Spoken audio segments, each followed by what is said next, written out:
the last Navajo Scout who cornered the thing that looked like his brother. What he confessed on his deathbed. In the winter of 1919, a man named Hosteen So asked to speak alone with a government agent. He was 83 years old, or near enough. The Navajo did not keep birth records in the way the Bureau of Indian Affairs preferred. He was lying on a sheepskin pallet in a one-room structure near Shiprock, New Mexico, and the agent who recorded the conversation wrote afterward that the old man was entirely lucid, that his hands were steady, and that what he described made the agent so uncomfortable that he filed the record under a category that did not officially exist, a classification the Bureau used for testimonies they could neither verify nor discard.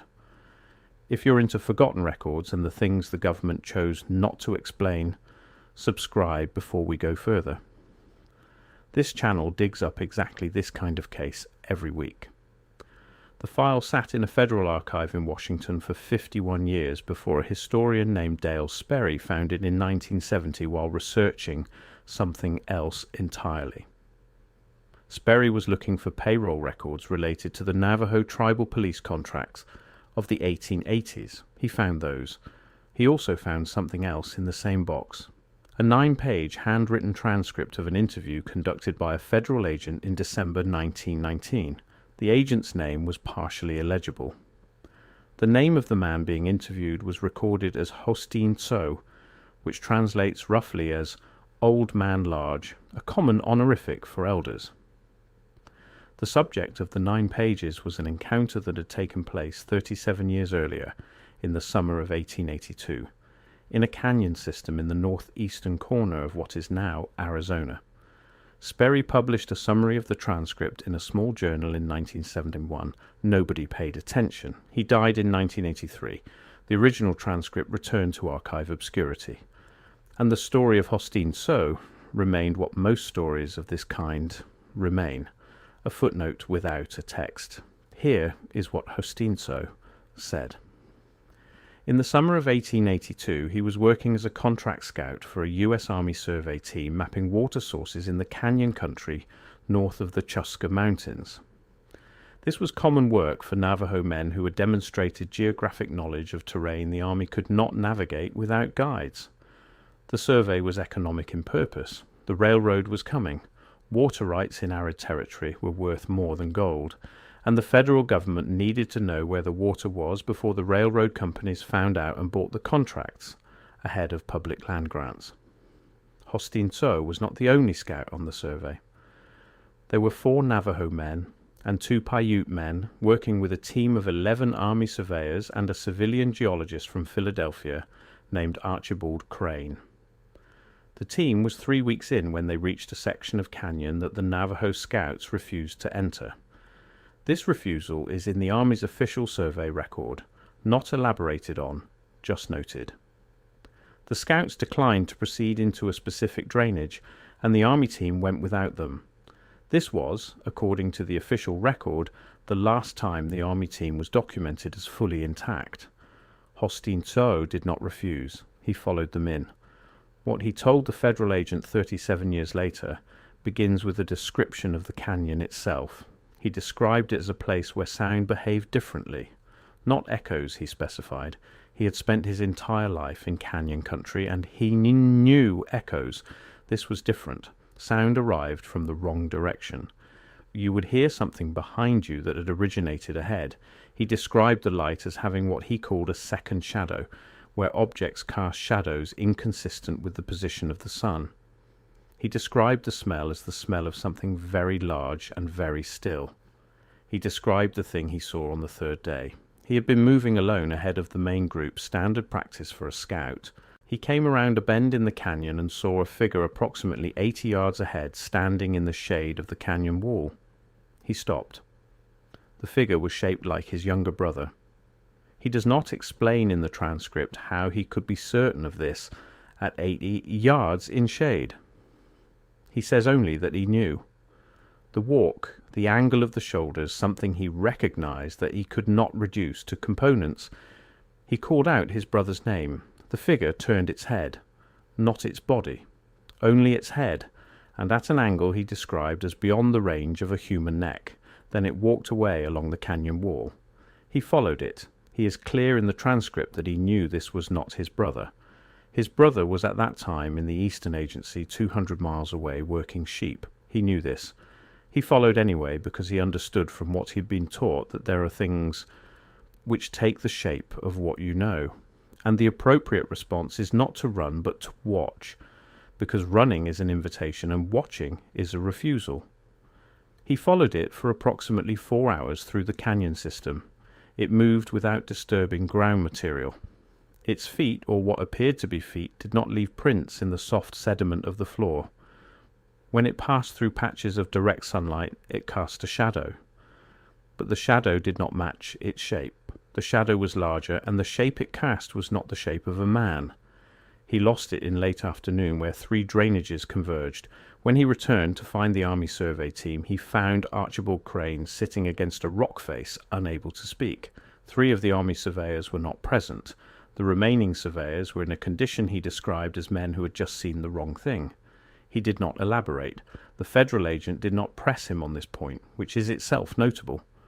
The official Army record states that the team was forced to abandon the route due to difficult terrain.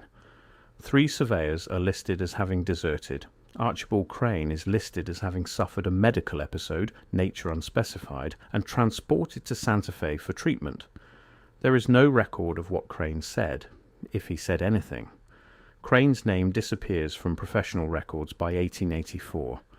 Hosteen So told the federal agent that he had cornered it, that word. Cornered. He used it deliberately. On his 4th day in the canyon, alone, he had gone back and followed the converging drainages until he found a place where the geology simply ended the thing's options. 3 walls. He had spent his life in those canyons, and he knew them in a way that nothing without that knowledge could have anticipated. He found it in the corner. He described it as standing with its back to the farthest wall, not facing him, not threatening him, standing the way something stands when it has stopped pretending. He said the shape it had been wearing, his brother's shape, was still visible but imprecise, like an image reflected in disturbed water, the proportions shifting, the height inconsistent moment to moment. He stood there for what he estimated as the time it takes the sun to move 1 hand width across the sky.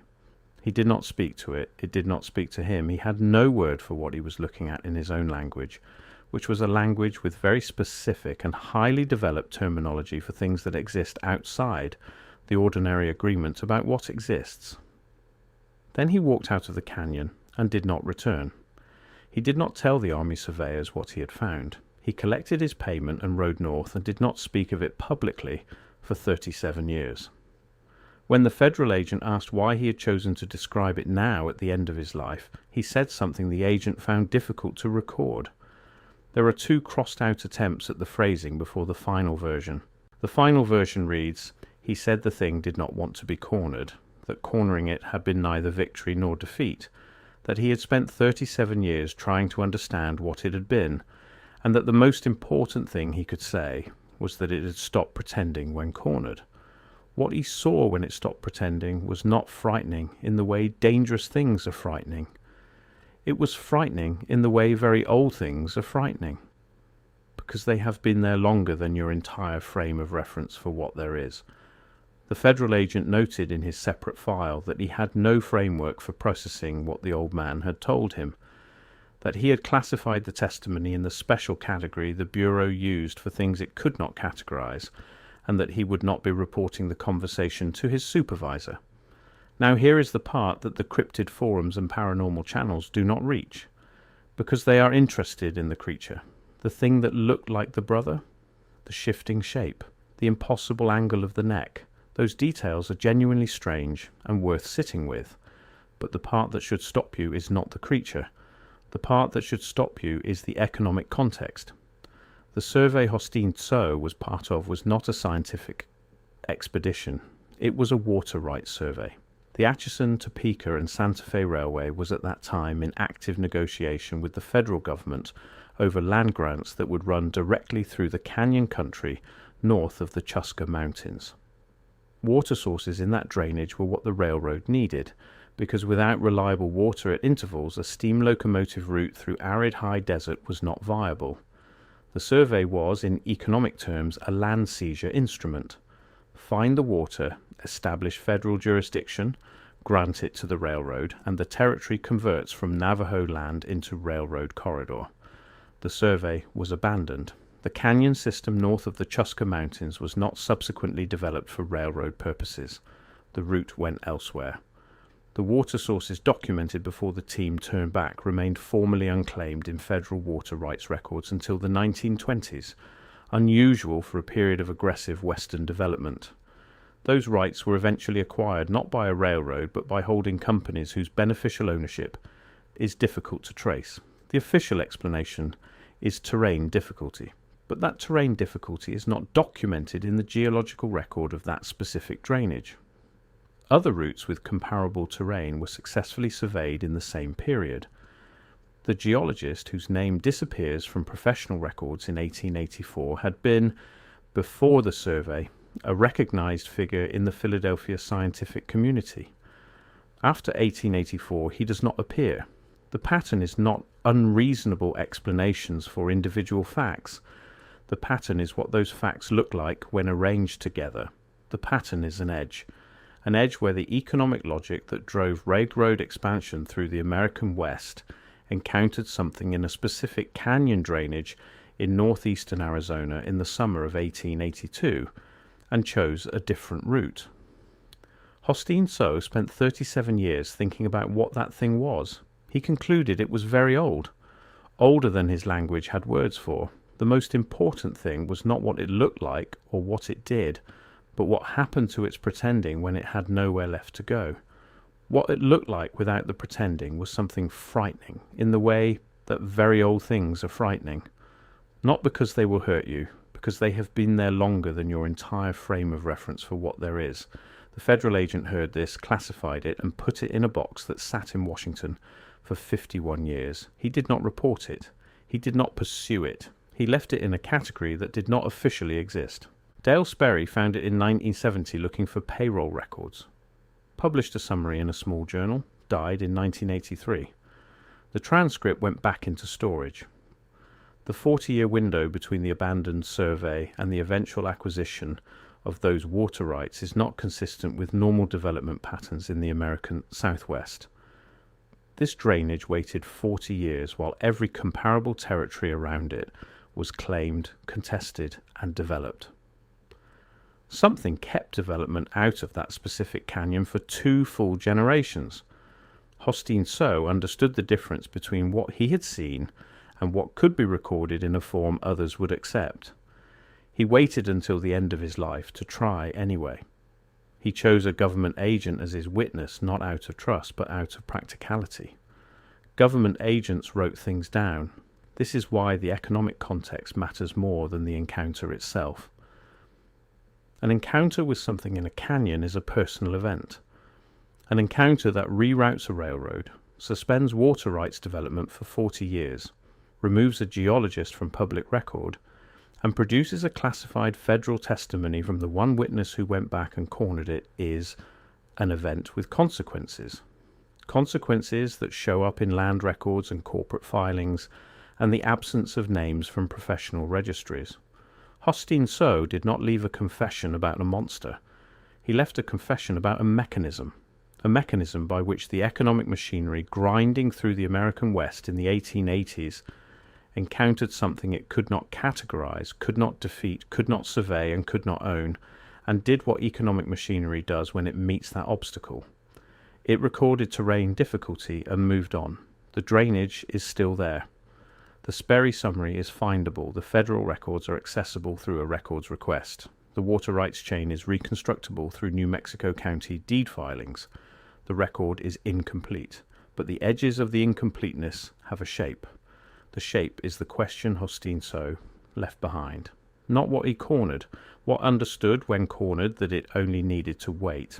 37 years Hosteen So carried that morning in the corner of the canyon. 37 years of knowing what he had seen without the pretending, and knowing that seeing it had not changed it at all. The thing in the canyon had been there before the Navajo were the Navajo. He walked out. The railroad found a different route. The water rights sat unclaimed, and the canyon waited. It is still waiting.